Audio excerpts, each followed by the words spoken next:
वैराग्याचे भाग्य वैराग्याचे भाग्य संत संग हाची लाग संत कृपेचे हे दीप करी साधका निष्पाप तोची देव भक्त भेदा भेद नाही जात संत कृपेचे हे दीप करी साधका निष्पाप तुका प्रेमे नाचे गाय गाय नाते विरोणे जाय संत कृपेचे हे दीप करी साधका निष्पाप विठ्ठल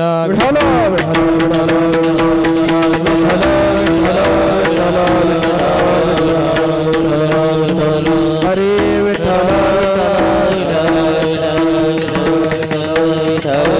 विठ्ठल महायोग पीठे तटे भीमरत्यं वरं पुंडलिकाय धातुं मुनीन्द्रे समागत्य तिष्ठं तमानन्दकन्दं परब्रह्मलिङ्गं भजे पाण्डुरङ्गं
पांडुरंगा करू प्रथम नमन दुसरे चरण संतांच्या त्यांच्या कृपादाने कथेचा विस्तार बाबाजी सद्गुरु दास तुका जयांचे केली स्मरण होय सकळ विद्येचे अधिकरण तिची वंदू श्रीचरण श्रीगुरूंचे ते नमस्कारून आता ओम नमो श्यामनाथा तुम्हा प्रार्थनिया आता सेवेसी आरंभिता होतो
धन्य प्रताप पायाचा माझ्या सद्गुरु रायाचा, काय भोव उतराई त्यांची चरणी माझे डोई। ओम नमो ज्ञानेश्वरा करुणा करा दयाळा, तुमचा अनुग्रह लादलो पावन झालो चराचरी विठ्ठल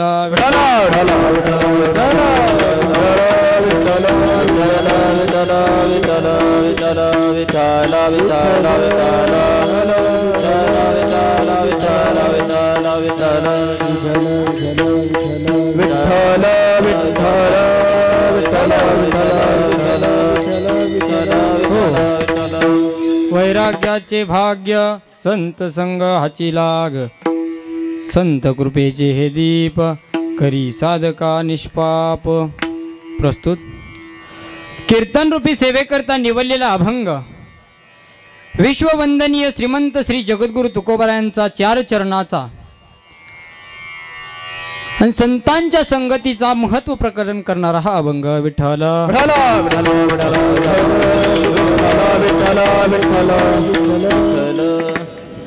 सेवेला सुरुवात करण्या अगोदर अल्पसा परिहार तो असा। श्री क्षेत्र देवळाली या ठिकाणी चालू असणारा हा अखंड हरिनाम सप्ताह भव्य कीर्तन महोत्सव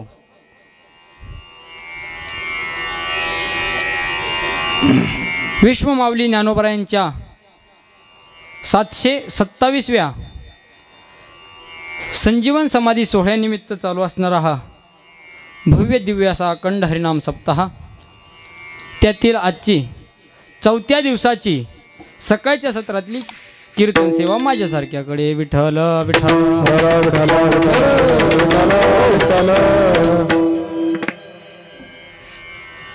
तसं नाराज होऊ नका, हार म्या काढलं म्हणून। ते काय झालं, माझ्या वजनापेक्षा हाराचंच वजन जास्त झालं माझ्या वजनापेक्षा। जे पण आता मला, कारण कधी एवढं हार कोणी घातलंच नाही ते घेऊन घालत्यान का नाही ही पिढा आहे विठ्ठल विठ्ठल।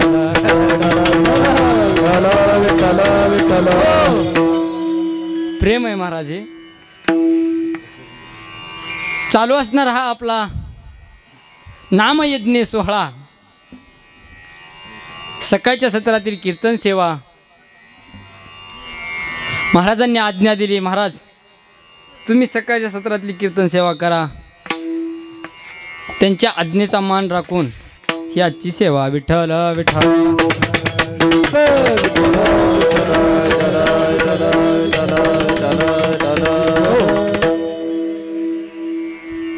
श्रीराम प्रतिष्ठान देवळाली म्हणजेच भवानीनगर आयोजित असणारा हा अखंड हरिनाम सप्ताह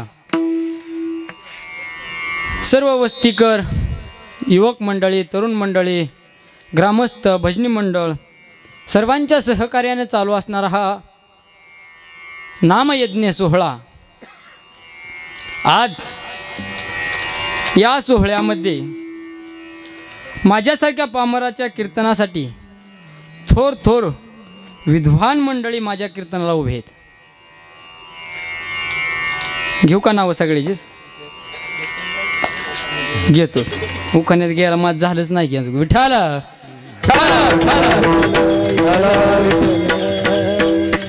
हो, ज्यांच्या माध्यमातून चालू असणारा हा ज्ञानयज्ञ सोहळा, तसेच आमचे परमस्नेही आदरणीय गुरुबंधू म्हणजेच गुरुवर्य काका महाराजांनी आम्हाला एक पदवी दिली, म्हणजे एक नातं जोडलं, ते म्हणजे मावस भावाचं।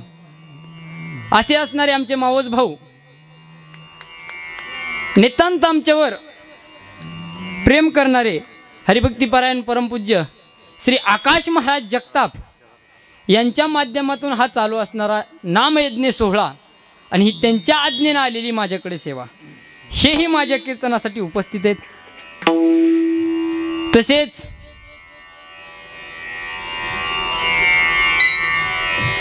सद्गुरु जोग महाराज वारकरी शिक्षण संस्थेमध्ये त्यांनी 4 वर्षाचं अध्ययन करून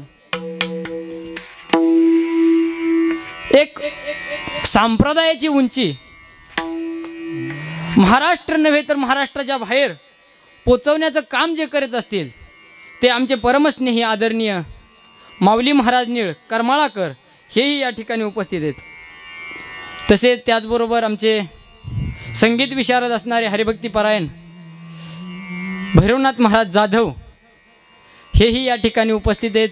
त्याचबरोबर संगीत विशारद हरिभक्तीपरायण कृष्णा महाराज जातेगावकर हेही उपस्थित आहेत. तसेच ज्ञानवृद्ध तपोवृद्ध असणारे आमचे हरिभक्तीपरायण वैजनाथ महाराज खोत हेही या ठिकाणी उपस्थित आहेत. आता सगळ्यांना ती परमपूज्य लावून घ्या.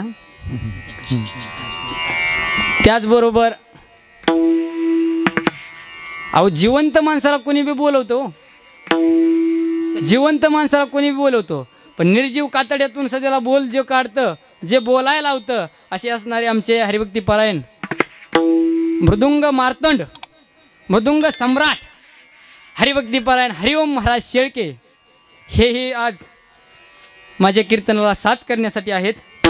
त्याचबरोबर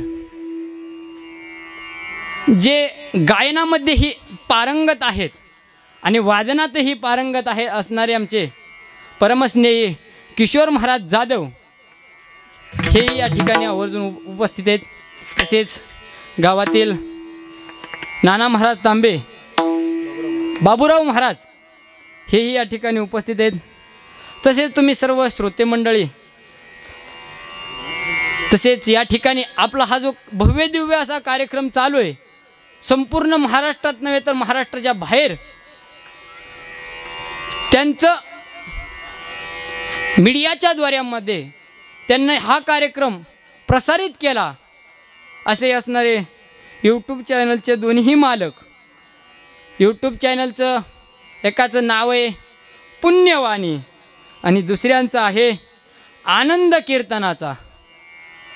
मस्त त्यांचे चॅनल मस्त आहे, सबस्क्राईब भरपूर आहेत आणि ज्यांना केलं नसेल त्यांनाही सबस्क्राईब करा. तसेच एक नाव मी आवर्जून मागं ठेवलं कारण का ते लय लांबचे आहेत, लांबचे अंतर जास्त आहे म्हणून त्यांचं थोडं मागं ठेवलं. संगीत विशारद हरिभक्तीपरायण हिवाळे महाराज जालनाकर हेही या ठिकाणी उपस्थित आहेत. आणि तुमच्यापर्यंत सुंदर असा आवाज, माझा सुंदर नाही आहे पण या गुणीजन मंडळीचा सुंदर असा आवाज तुमच्यापर्यंत काम करण्याचं काम ज्यांनी केलं असे असणारे सिस्टीम गुरुकृपा यांची सुंदर अशी सिस्टीम आहे, त्यांनाही धन्यवाद. आणि ज्यांचं आता मी नाव घेतलं का ते सगळे देव आणि ज्यांचं नाव राहिलं ते महादेव. विठ्ठल विठ्ठल.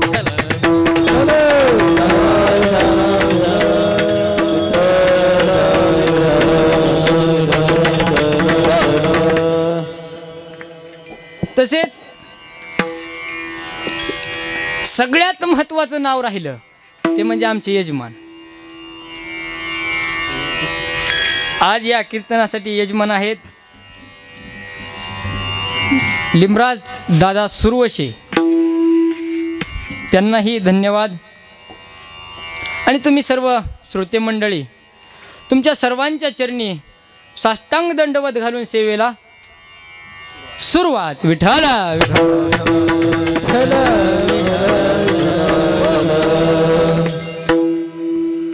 श्रीमंत श्री जगद्गुरु तुकोबाराय या अभंगातून आपल्याला संत संगतीकडे जाण्यासाठी सांगतात, संत संगतीचं महात्म्य सांगतात.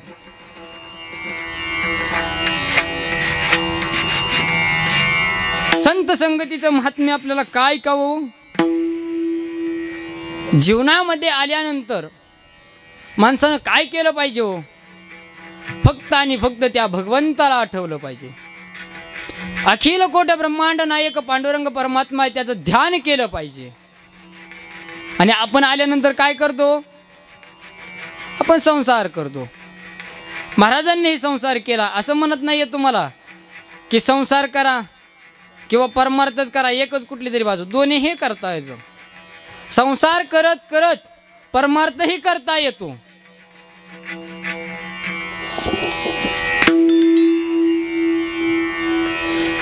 संतांनी काय संसार सोडून परमार्थ केला का?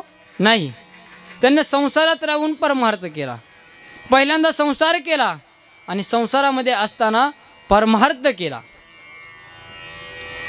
मग ज्यांना हा परमार्थ केला त्यांच्या संगतीत आपल्याला जायचंय. आपल्याला देवाच्या संगतीत जायचं नाही, आपल्याला कुणाच्या संगतीत जायचं नाही. आपल्याला फक्त आणि फक्त कुणाच्या संगतीत जायचंय? तर संतांच्या संगतीत जायचंय. का संतांच्या संगतीत जायचंय? कारण संतांच्या संगतीमध्ये गेल्यानंतर अनेक लाभ आहेत. किती लाभ आहेत ते मोजता येत नाहीत. काही काही असे लाभ आहेत ते सांगता येत नाहीत. काही असे लाभ आहेत ते सांगता येतात आणि काही असे लाभ आहेत की ते आपल्याला आत्मसात करता येतात. विठ्ठल विठ्ठल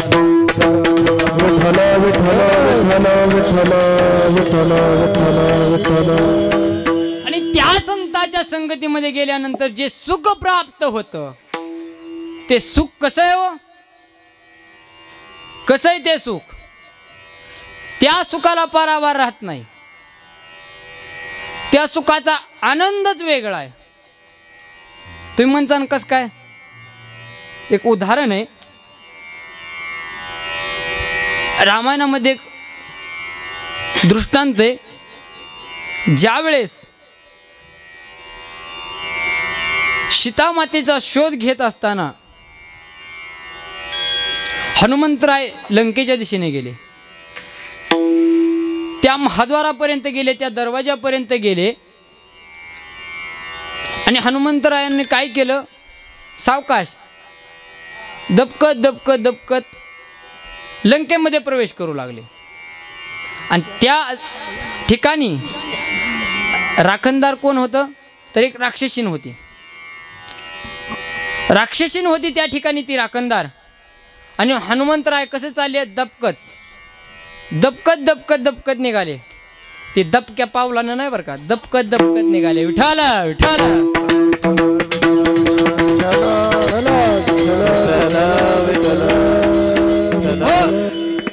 दबकत दबकत लंकेच्या दिशेने निघाले. जात असताना त्या राक्षसीने पाहिलं आणि त्या राक्षसीने विचारलं, कोण आहे? कुठून आलात? इकडं काय काम काढलं? ती म्हणला, तुम्ही कोण आहेत? ती म्हणली, मी इथली राखणदारी नाही.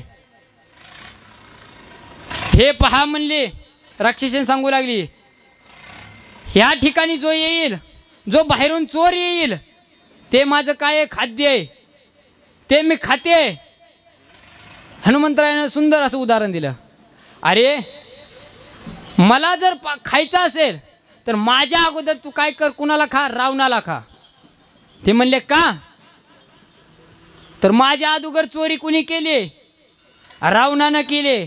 कुणाची चोरी केली? सीतामातेची चोरी केली. मग तू आधी कुणाला खाल्लं पाहिजे? रावणाला खाल्लं पाहिजे.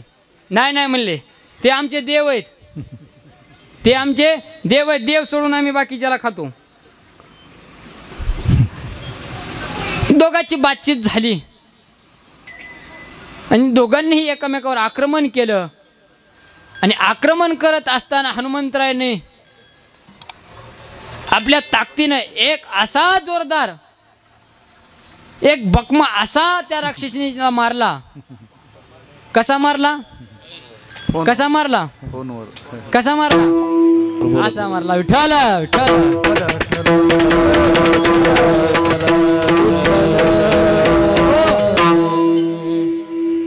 मारल्याबरोबर ती राक्षसीन धारा तीर्थ पडली आणि आपल्या मरणाची वेळ आहे तरी ती आनंद व्यक्त करत होती, हसत होती आणि तिच्या चेहऱ्यावर स्मित हास्य होतं.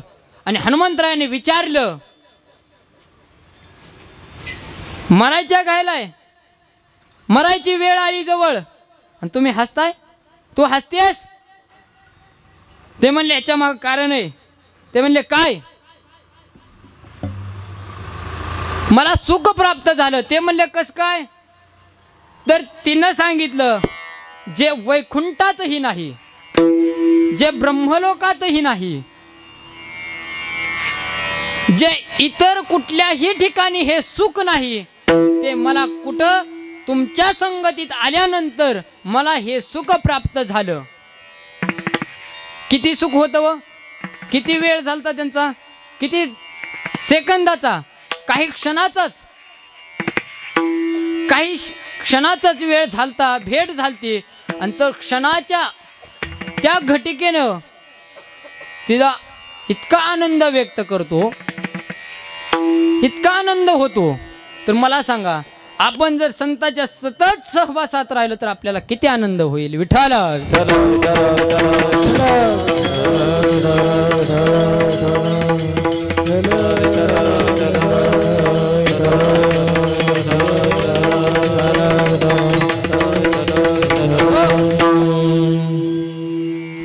त्या सुखाला पारावार राहत नाही. संत संगतीचे काय सांगू सुख, आपणा परीचे नाही ते, आपणा परीचे नाही ते. संत संगतीचे काय सांगू सुख, आपणा परीचे नाही ते, आपणा परीचे नाही ते. संगतीचे काय सांगू, आपणा परीचे नाही ते, आपणा परीचे नाही ते. संगतीचे काय सांगू सुख, आपणा परीचे नाही ते, आपणा परीचे नाही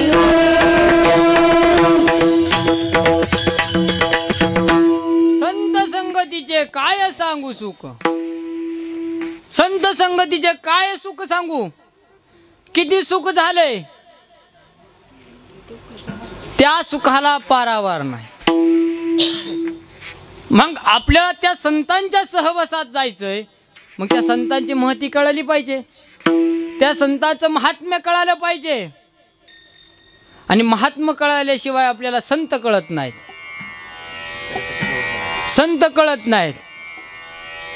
आणि संत जर कळून घ्यायचं असेल तर आपल्याला अगोदर कथा कीर्तनामध्ये जावं लागेल,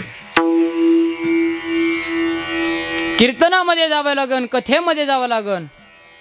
मग त्यावेळेस संतांचे आपल्याला महात्म्य कळतं. आपल्याला कुठल्याही गोष्टीचं घ्या, त्या गोष्टीचं जर महत्त्व माहीत नसेल तर आपण त्या गोष्टीकडे जातो का हो? नाही जात. अगोदर त्या ठिकाणी जायच्या अगोदर आपल्याला त्या ठिकाणची माहिती पाहिजे, त्या ठिकाणची आपल्याला माहिती पाहिजे. त्या ठिकाणी गेल्यानंतर आपल्या काय फायद्याचं आहे किंवा त्या ठिकाणचं महत्त्व काय आहे, महात्म्य काय आहे हे आपल्याला माहिती झालं पाहिजे. आपल्याला संतांच्या संगतीत जायचं आहे तर आपल्याला त्या संतांचं महात्म्य कळालं पाहिजे. काय आहे त्या महात्म्य संतांचं, तर ते आधी ऐकावं लागतं. आणि ते कुठं मिळतं हो ऐकायला? कुठं मिळतं? सत्संगात, या ठिकाणी मिळतं. आधी काय करावं लागतं? ऐकावं लागतं. आणि काही गोष्टी काही वेळेस काय होतं, आपण काही गोष्टी ऐकतो पण कळत नाहीत. आणि कधी बी पहा, ऐकलेलं खरं नसतं आणि कधी पाहिलेलं खरं नसतं, पाहिलेलं बी खरं नसतं. त्याच्यामुळं याच्यावर एक दृष्टांत देतो.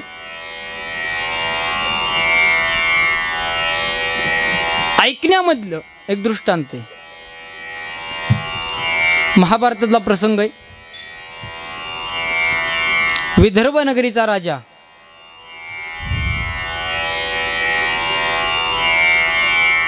त्याची कन्या, काय नाव? रुक्मिणी माता. रुक्मिणी माता एक दिवस विदर्भ नगरीचा राजा आपल्या राजदरबारामध्ये होता आणि त्या ठिकाणाहून एक भूदेव निघाले होते.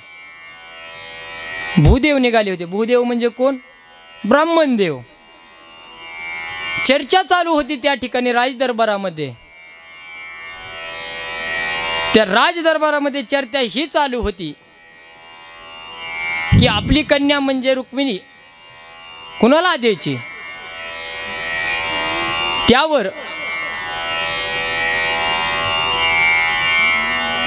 त्या ठिकाणचे युवराज म्हणजे रुक्मिणी मातेचे बंधुराज म्हणू लागले की शिशुपालाला द्यायची. मग शिशुपालाला द्यायची म्हटल्यानंतर त्या ठिकाणी योगायोगानं बोलवलं नव्हतं. ब्राह्मणदेवाला कोणी बोलवलं नव्हतं. त्या ठिकाणी योगायोगानं ब्राह्मणदेव त्या ठिकाणून जात होते. जात असताना त्या राजानं बोलावून घेतलं, अतिथी केलं, आसन टाकलं, भोजन झालं आणि भोजन झाल्यानंतर चर्चा चालू झाली. मग त्यांच्यात आपसात चर्चा चालू निघाली. चर्चा निघत निघत निघत भगवान श्रीकृष्णाची चर्चा निघाली. आपलं मी पहा, चर्चा निघत निघत निघत कुठं बी नाही. आपण सहज काही चर्चा निघते. चलत चलत आपण काही म्हणतो, दिल्लीच्या बाता मारतो. आपण चलत चलत दिल्लीच्या बाता मारतो. मोदीला काय कळतंय, मुख्यमंत्र्याला काय कळतं, आपण चलत चलत ह्या बाता मारतो. तसं त्या ठिकाणी चलत चलत असं चर्चेमध्ये विषय निघाला. कुणाचा विषय निघाला तर भगवान श्रीकृष्णाचा विषय निघाला. मग त्या भगवान श्रीकृष्णाचं ते भूदेव वर्णन करतात. काय ते भगवंताचं रूप, काय ते भगवंताचं ऐश्वर्य, काय ते भगवंताचं राज्य आणि काय ते भगवंताचं वैभव. असं अनेक ती भूदेव काय करू लागले, वर्णन करू लागले. आणि हे वर्णन करत असताना रुक्मिणी मातेनं ते पडद्याच्या आडून ऐकलं. रुक्मिणी मातेनं ते वर्णन ऐकल्यानंतर त्या रुक्मिणी मातेंच्या मनात इच्छा निर्माण झाली आणि त्यांनी ती चर्चा संपल्यानंतर रुक्मिणी मातेंनी त्या भूदेवांना बोलवून घेतलं आणि बोलवून घेतल्यानंतर सांगितलं, हे ब्राह्मणदेव, माझं एक काम कराल. ते म्हणले सांगा. त्यावेळेस रुक्मिणी मातेनं काय केलं तर एक प्रेमपत्र लिहिलं. काय लिहिलं? प्रेमपत्र लिहिलं. नाही, ते आताचं प्रेमपत्र आहे हो. आणि प्रेमपत्र द्यायची काय आताचं नाही आहे. हे प्रेमपत्र तेव्हापासूनचं प्रेमपत्र आहे. आता ते विषय निघाला, चलत चलत सांगतो. एक जणानं काय केलं, प्रेमपत्र द्यायला त्यानं काय केलं, प्रेमपत्र द्यायच्या ऐवजी त्याने एका मुलीला काय केलं तर कमळाचं फूल दिलं. ही म्हणला माझ्याकडून तुम्हाला एक भेट आहे. काय भेट आहे. आणि त्यावेळेस त्या मुलीनं काय केलं, मागं सरून एक सन करून वाजवली. तो म्हणला काय झालं, मी तर भाजपाचं तुला चिन्ह दिलं भेट म्हणून. भाजपाचं काय केलं, चिन्ह दिलं भेट म्हणून, आणि तू माझ्या कंठाळीत मारली. अरे म्हणली वेड्या, तू जसं मला भाजपाचं चिन्ह भेट दिलं तसं मी काँग्रेसचं चिन्ह तुला भेट दिलं. विठाला विठाल.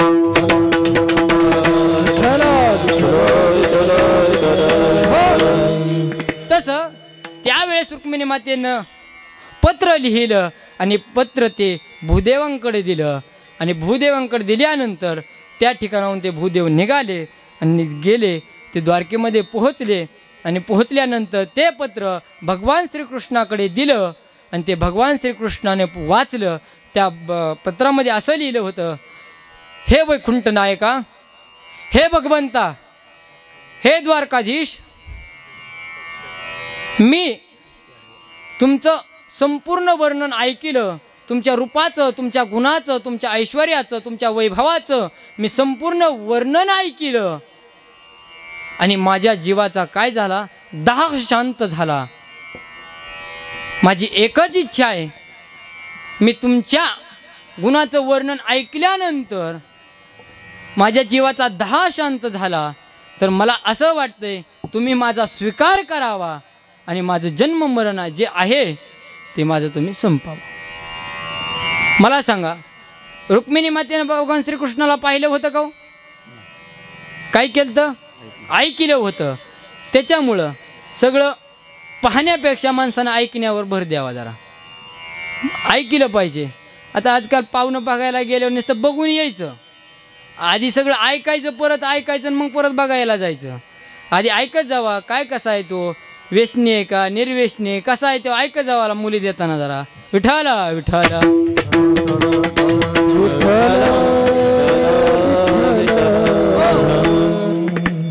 माणसानं आधी ऐकलं पाहिजे मग पाहायचं.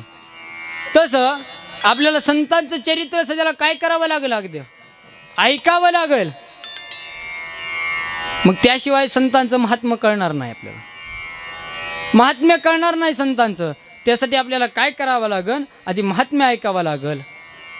तर संतांची संगत कशासाठी करायची हो? आता काही म्हणताना महाराज आम्हाला काय संत संगतीची गरज नाहीये, आम्ही कुणाला लुबाडीत नाहीये, आम्ही कधी खोटं बोलत नाहीये, आम्ही कुणाला कधी फसवत नाहीये, आम्हाला संत संगतीची काही गरज नाहीये, आम्हाला आमच्या मनाचीच माळ आहे. विठाला विठाला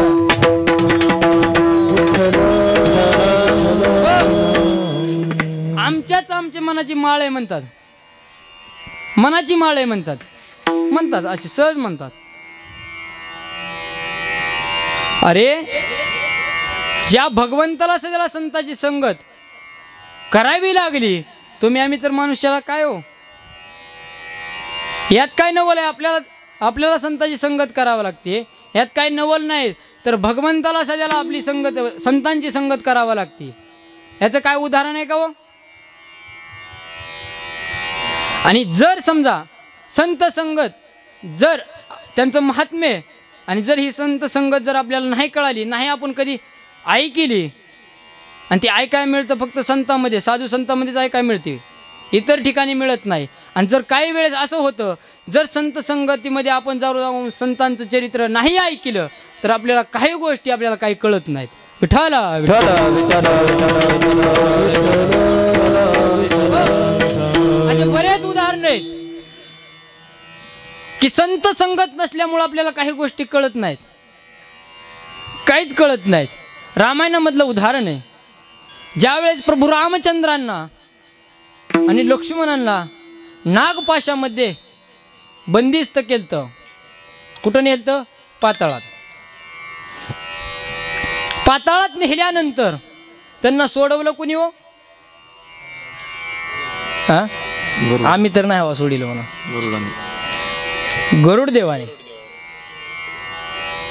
गरुडदेवाने सोडवलं. ज्या वेळेस प्रभू रामचंद्रांना नागपाशामध्ये बंदिस्त केलं त्यावेळेस गरुडदेव त्यांना सोडवण्यासाठी निघाले. आणि त्या गरुडदेव एवढे ज्ञानी होते की त्यांच्यासारखा ज्ञानी कोणी नव्हता. ज्या वेळेस तो गरुड म्हणजे ते गरुडदेव ज्या वेळेस उड्डाण घेतात त्यावेळेस त्यांच्या पंखामधून सामवेदाच्या ऋचा बाहेर पडायच्या. सामवेदाच्या ऋचा बाहेर पडायच्या. एवढा ज्ञानी गरुड, त्याला काय झाला? अहंकार झाला. काय अहंकार झाला? मी नसतो तर देवाचं काय झालं असतं? हा मीपणा त्याला त्या ठिकाणी भावला. मी जर नसतो तर देवाचं काय झालं असतं? काय झालं असतं? गरुडदेवाने त्यांना सोडवलं. मला सांगा, प्रभू रामचंद्रांचं चरित्र गरुडानं पाहिलं होतं का ऐकलं होतं? पाहिलं होतं. ऐकलं होतं का? नव्हतं. मग काही गोष्टी आपल्याला काय करावं लागतात? तर ऐकावं लागतात. न ऐकल्याचा परिणाम आहेत. आणि हे कुठं मिळतं? तर हे संतांच्या संगतीत ऐकायला मिळतात. दुसरं उदाहरण, ज्या वेळेस प्रभू रामचंद्र सीतेच्या शोधामध्ये कासावीस झाले होते त्यावेळेस प्रभू रामचंद्र झाडाला मिठी मारायचे, फुलांना विचारायचे, प्राण्यांना विचारायचे, अनेक त्रासाग्रस्त झाले होते. त्यावेळेस हे पाहिलं कुणी तर पार्वती मातेनं पाहिलं. आणि पार्वती माता भगवान शंकराला म्हणू लागली, तुम्ही ज्याचं ध्यान करताय, तुम्ही काय करताय, ज्याचं ध्यान करताय ते तर पहा बायकोसाठी रडतायत, बायकोसाठी रडतायत. आज बायकोसाठी रडणारे खूप आहेत. विठाला विठाला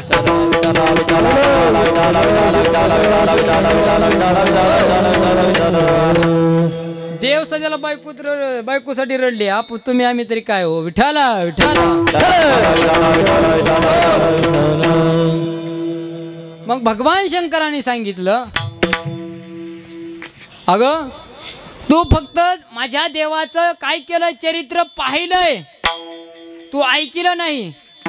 गरुडानं सध्याला काय केलं होतं, पाहिलं होतं.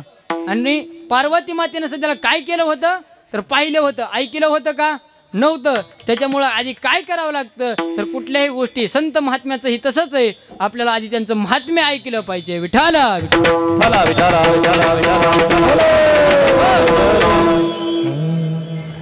असे अनेक दृष्टांत आहेत. आणि हे जर ऐकल्यानंतर आमच्या जीवनामध्ये काय होतं आणि त्या संतांच्या संगतीमध्ये काय होतं तर अनेक लाभ आम्हाला पाहायला मिळतात, अनेक लाभ मिळतात. आलिंगन घडे, मोक्ष सायुज्यता जोडे. संतांच्या संगतीत गेल्यावर काय मिळतं व मोक्ष. मोक्ष सध्याला आपल्याला लाभच आहे हा. आलिंगन घडे, मोक्ष सायुज्यता जोडे. असे अनेक आहे. संत दर्शने हा लाभ, पद्मनाभ जोडला. असे अनेक लाभ आहेत, अनेक लाभ आहेत.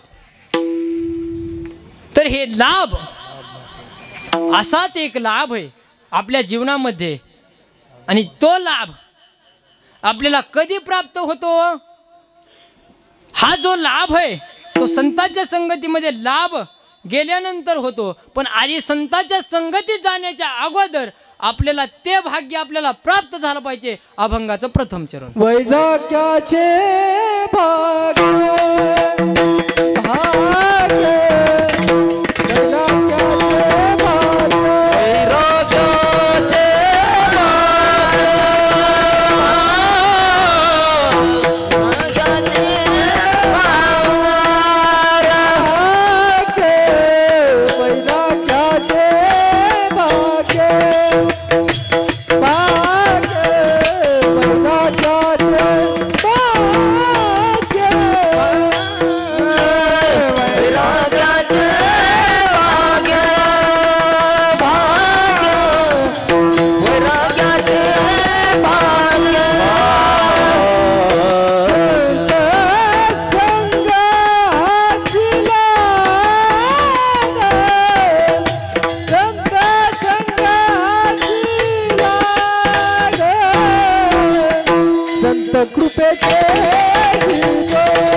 भाग्य संत संग हाची लाग.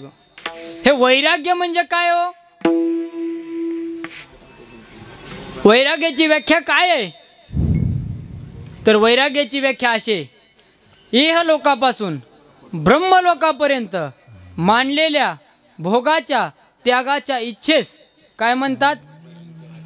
वैराग्य. वैराग्यच म्हणजे त्याग आहे आणि त्यागच म्हणजे विरक्ती आहे. मग आपल्या जीवनामध्ये ज्या वेळेस त्या वैराग्याचं ज्यावेळेस आपल्याला भाग्य प्राप्त होईल त्यावेळेस आपल्याला ती संतांची संगत घडते. कुणाच्या जीवनामध्ये वैराग्य होतो? कुणाच्या? संतांच्या. श्रीमंत श्री जगद्गुरु तुकोबराय वैराग्य म्हटलं थेट तुकोबराय, आणि वैराग्याचे महामेरू म्हटलं की गोरोबा काका. श्रीमंत श्री जगद्गुरु तुकोबरायांच्या जीवनामध्ये किती वैराग्य होतं? खूप वैराग्य होतं.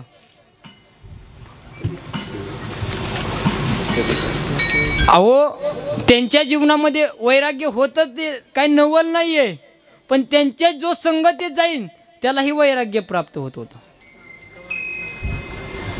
म्हणजे वैराग्य ज्याला प्राप्त झालंय, ज्याच्यापाशी वैराग्य आहे त्याच्या जर संगतीत दुसरा गेला तर त्यालाही वैराग्य प्राप्त होतं. आहे का असं उदाहरण? तर आहे.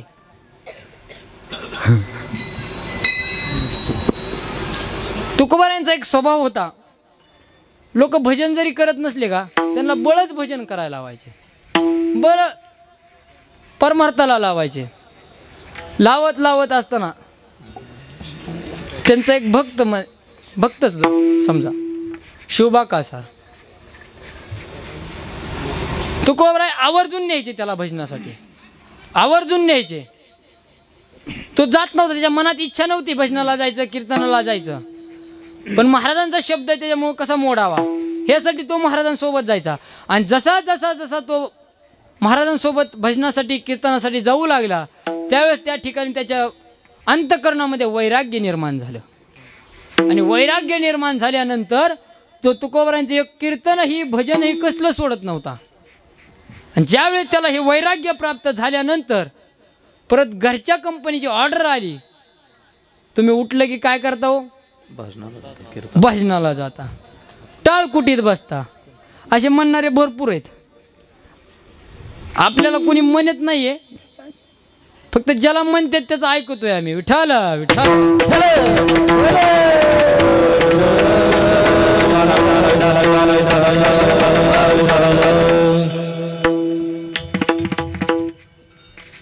त्यावेळेस त्या शिवबा कासाराच्या धर्मपत्नीनं काय केलं?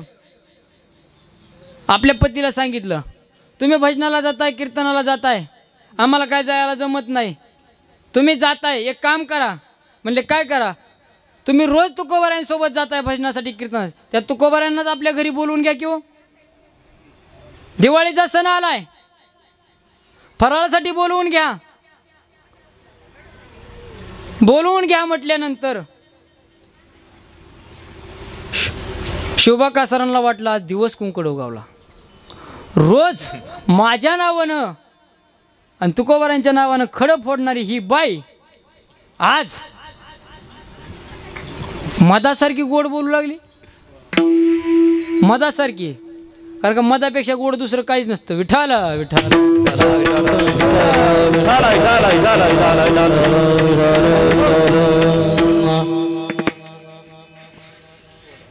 त्याला आनंद वाटला म्हणून त्याने काय केलं? तुकोबरायांना सांगितलं, महाराज दिवाळीचा सण आलाय, तुम्ही आमच्या घरी चला,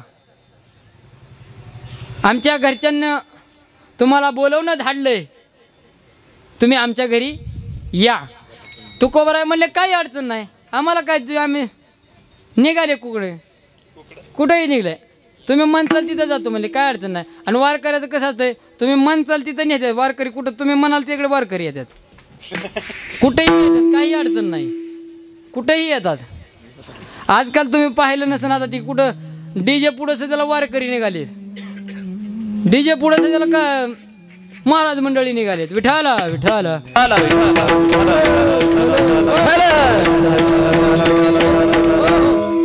तसं तुकोबराय म्हणले चला मी पण येतो म्हणले.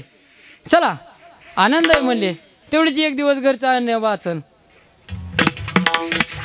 गेले तुकोबराय. मुक्कामी राहिले बरं का. आता ती काही जण काय करतात, गेले म्हणतात आणि स्नान अगोदर त्यांना मुक्कामाला बोलवलं होतं. मुक्कामाला बोलवल्यानंतर सकाळी त्यांच्या धर्मपत्नीने की शोभा कासाराच्या काय केलं तर गरम पाणी ठेवलं होतं. स्नान वगैरे करा म्हणले, स्वयंपाक तयार करते तोपर्यंत. आणि ज्यावेळेस तुकोबराय स्नानाला बसले त्यावेळेस त्या शोभा कासाराच्या पत्नीनं उकळतं पाणी तुकोबरायांच्या अंगावर बतलं. आणि त्यावेळेस तुकोबरायांनी काय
उकळतं पाणी अंगावर टाकलंय.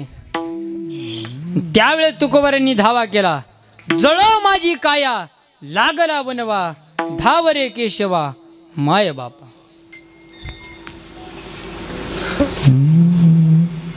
त्यावेळेस तुकोबरायांनी भगवंताचा धावा केला आणि देवाला बोलवलं. कशासाठी सांगितलं होय? मनोरंजनासाठी सांगितलं का? तुमचा वेळ घेण्यासाठी सांगितलं का? तर नाहीये. तर ज्या तुकोबरायांच्या जीवनामध्ये आपण जाऊ, जे जे तुकोबरायांच्या सहवासात संगतीत गेले, त्यावेळेस त्यांना वैराग्य जे प्राप्त झालं आणि त्या वैराग्यामुळे ही झालेली अवस्था आहे. शोभा कासारांना सगळं वैराग्य प्राप्त झालं आणि वैराग्य प्राप्त होण्यासाठी काय करावं लागतं माणसानं? निषिद्ध कर्माचा त्याग करावा लागतो. बरोबर? निषिद्ध कर्म म्हणजे काय हो? निषिद्ध कर्म म्हणजे काय तुम्हाला माहिती आहे, पण ह्यांना एक सरळ सांगतो. निषिद्ध कर्म म्हणजे जे वाईट गोष्टी आहेत त्याच्याविषयी आपल्या अंतःकरणामध्ये घृणा निर्माण झाली पाहिजे. वाईट ज्या गोष्टी आहेत त्याविषयी आपल्या अंतःकरणामध्ये त्या गोष्टीविषयी घृणा निर्माण झाली पाहिजे. कोणते निषिद्ध कर्म आहेत? कोणत्या वाईट गोष्टी आहेत? खोटं बोलणं चांगली गोष्ट आहे, दारू पिणं चांगली गोष्ट आहे, स्प्राईट पिणं विठाला विठाला.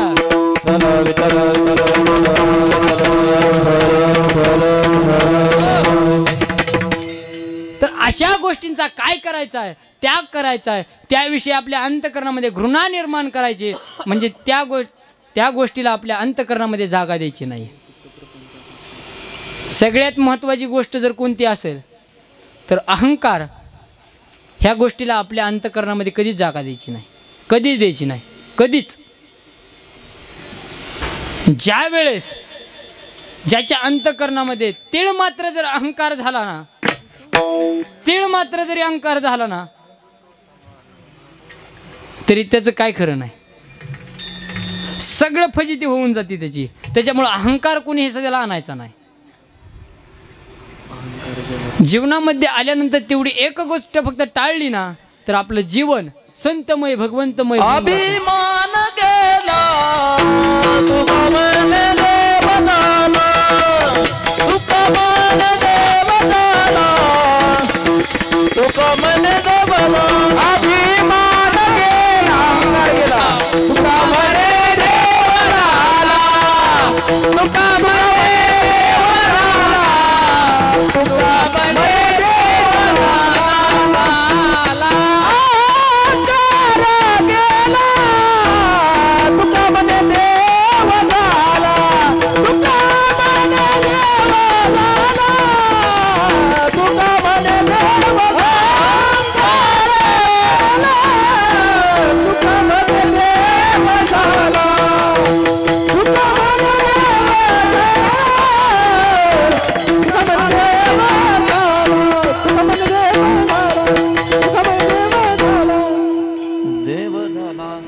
अहंकार गेला आणि अभिमान गेला, पाठ भेदे विठाला. अहंकार गेला, तो काय झाला हो, अहंकार गेल्यानंतर काय होतो, तर तो देव होतो. सुंदर प्रमाण दिलं, सुंदर. एकदा जोरदार कृष्ण महाराजांसाठी टाळ्या वाजवा. बरेच वेळ झालं मी प्रमाणाची अपेक्षा करत होतो, पण आता विठाला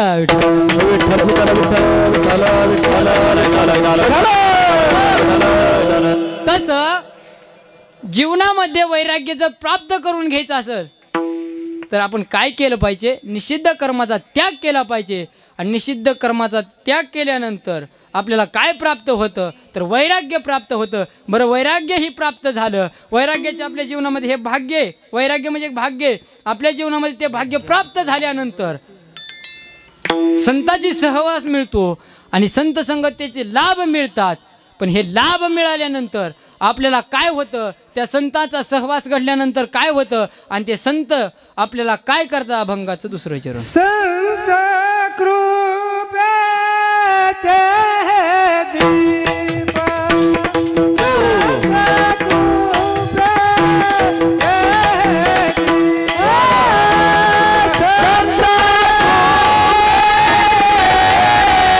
दीप,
निष्पाप करी साधका निष्पाप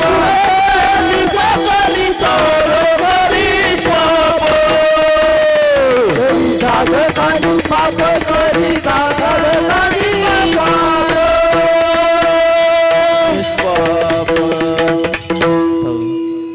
संत कृपेचे हे दीप करी साधका निष्पाप. ज्या वेळेस संताच्या संगतीमध्ये जातो जे लाभ प्राप्त होतात मग ते संत काय करतात ते संत कृपेचे हे दीप. संत काय करतात कृपा करतात आणि कृपा केल्यानंतर काय होतं त्यांना कृपा केल्यानंतर संतांनी कृपा केल्यानंतर काय होतं करी साधका निष्पाप. निष्पाप कुणाला करतात व आजपर्यंत कुणाला निष्पाप केले असे अनेक उदाहरण आहेत. नारद मुनीने सध्याला निष्पाप केलं वाल्याला. कुणी केलं संतांनाच केलं ना संतांनाच केलं तर करी साधका निष्पाप. वाल्याचा वाल्मिकी बनवला म्हणजे त्याचं काय केलं वाल्मिकी बनवायला काय केलं त्यांना त्याच्या जवळचं जे पाप होतं ते नष्ट केलं. म्हणून संत काय करतात तर जो साधक आहे ज्याच्या ठिकाणी जे वैराग्य प्राप्त झालंय झाल्यानंतर ते संत काय करतात संत कृपेचे हे दीप ते संत काय करतात कृपा करतात आणि ते कृपेचं दीप म्हणून काय तर त्याला काय करतात तर करी साधका निष्पाप. आणि ज्या वेळेस ते निष्पाप होतात तर ते कोणत्या अवस्थेला पोहोचतात अभंगाचं तिसरं तोची देवा भक्त तोची देवा भक्त तोची देवा भक्त तोची देवा भक्त तोची देवा भक्त तोची देवा भक्त तोची देवा भक्त तोची देवा भक्त तोची देवा भक्त तोची देवा भक्त तोची देवा भक्त तोची देवा भक्त तोची देवा भक्त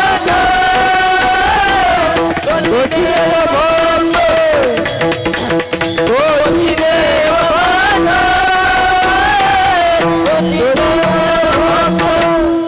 वेदा वेद नाही जात बोला वेदा वेद नाही जात वेदा वेद नाही जात वेदा नाही जात.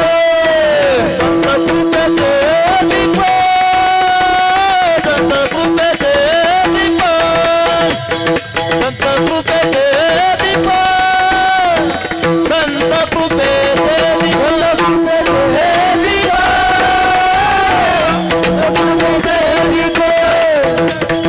संत कृपेचे दीप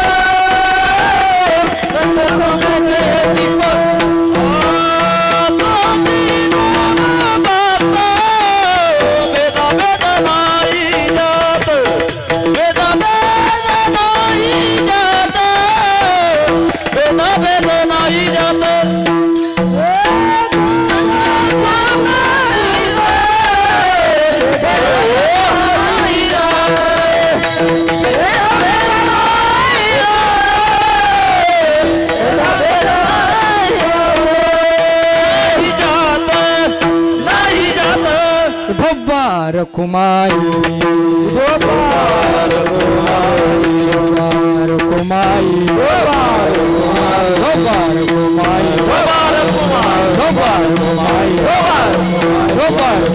भब्बार कुमाई भब्बार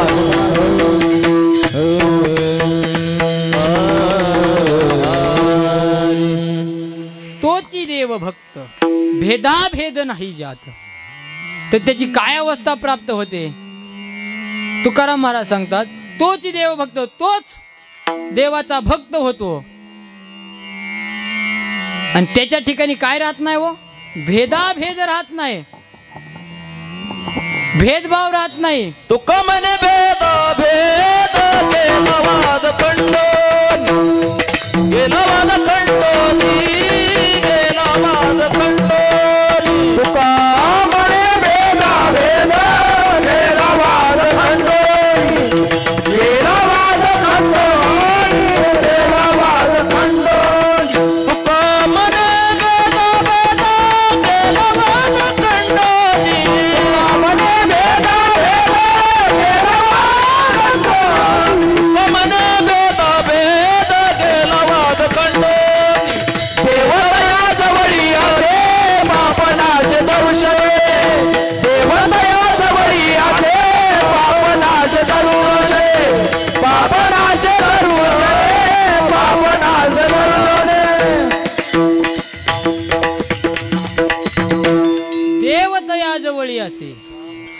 पाप नाशे दरुशनी दरुशने.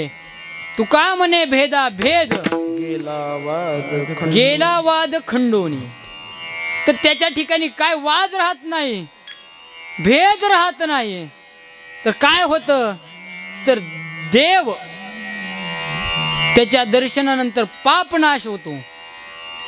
पाप नाश होतो म्हणजे पापाचा नाश होतो. जसं साधकाला संत काय करतात तर निष्पाप करतात, तसं आपल्या ठिकाणी काय राहत नाही तर भेद राहत नाही. काय केल्यानंतर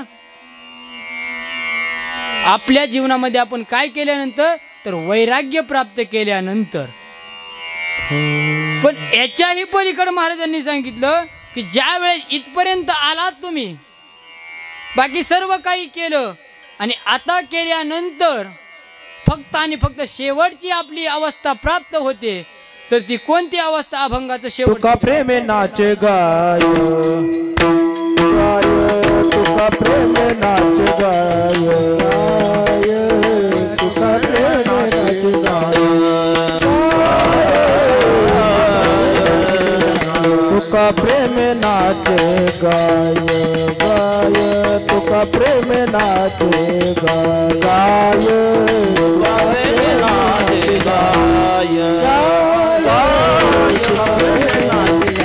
नाचे गाय गानियात विरोधी जाय गानियात विरोधी जाय गानियात विरोधी जाय गानियात विरोधी जाय. संत कृते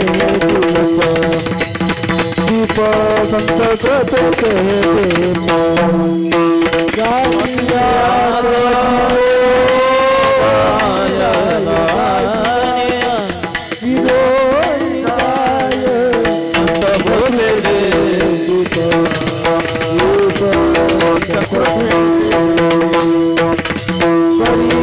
साधका निष्पाप करी साधका निष्पाप करी साधका निष्पाप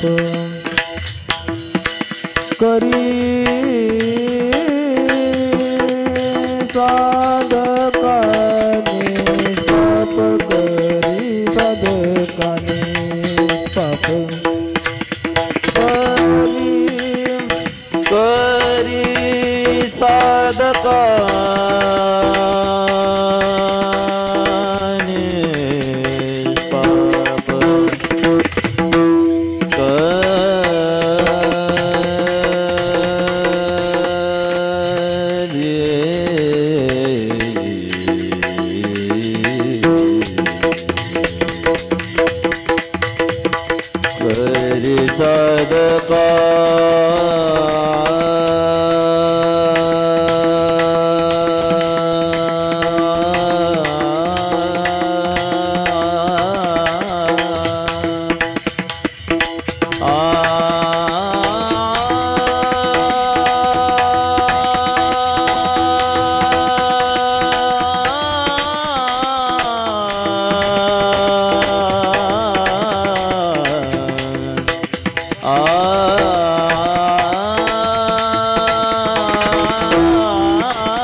निष्पाप करी साधका करी साधका निष्पाप करी साधका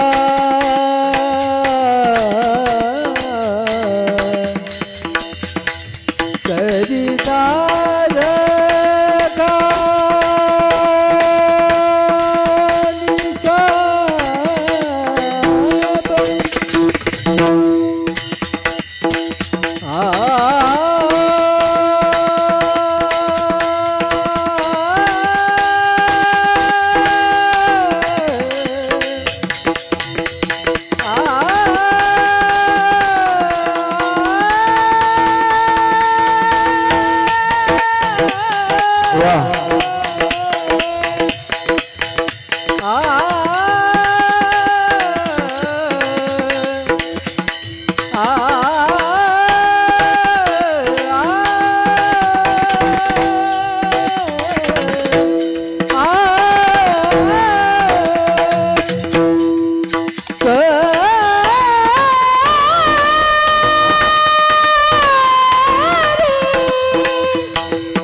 साधक निष्पाप सौरभ हरी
करी साधका निष्पाप टाळी टाळी वाजवा वा माऊली करी साधका निष्पाप करी साधका निष्पाप संत प्रभूचे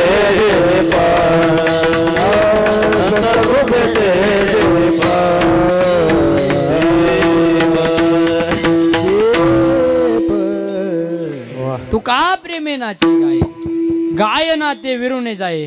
तुकाराम महाराज म्हणतात, तुका प्रेमे नाचे गाये. तुका प्रेमे, प्रेमानं नाचतोय गातोय. ते गायनामध्ये काय होतं तर आता तुम्ही म्हणलात तसं, गाय नाते विरोणी जाय. विठाला विठाल.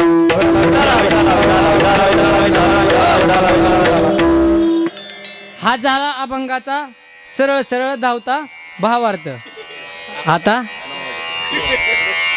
आताशी सुरुवात झाली. विठाला विठाल.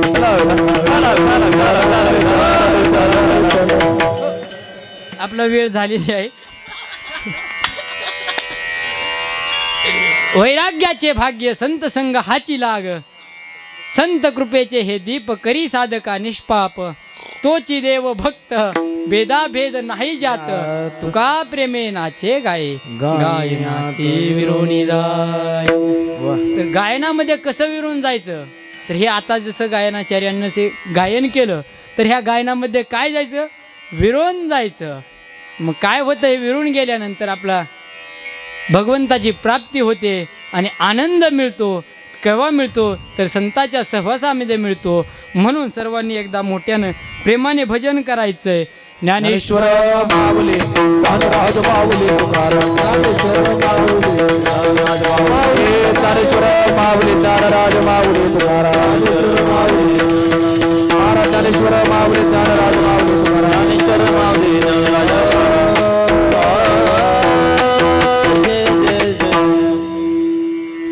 झालेली कीर्तन सेवा तुम्हा सर्व श्रोत्यांच्या चरणी, तसेच गायनाचार्य, मृदुंगाचार्य, पेटी मास्तर नाही तिथं, विनेकरी असतील, सद्गुरू श्यामनाथ महाराज असतील, प्रभू रामचंद्र असतील